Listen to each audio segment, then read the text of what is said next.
মাশা আল্লাহ, আলহামদুলিল্লাহ। সূর্যমুখী ফুল এখন কত সুন্দর বীজে রূপান্তর নিয়েছে। এই ফুল থেকে এই দেখেন যে ফুলের ভিতর কিন্তু বীজ হয়েছে, দানা। এই দানাটা থেকে এই দানাটা থেকে তেল হবে। সূর্যমুখী দেখেন কত সুন্দর, মধুর বাসার মতো কত সুন্দর লিচি হয়েছে। এটা থেকে তেল হবে।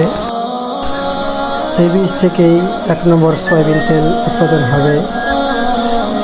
এত সুন্দর ছিল সূর্যমুখী ফুল, সেই ফুল এখন বীজে রূপ নিয়েছে। এখন এই ফুল দেখেন কত সুন্দর একটি দৃশ্য সূর্যমুখীর ভিতরের।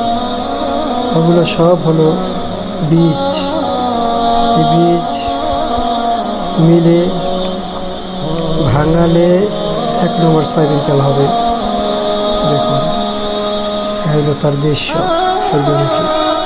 ওই যে আগেরটা, এই যে আগের আর এখন এই বর্তমান সূর্যমুখী।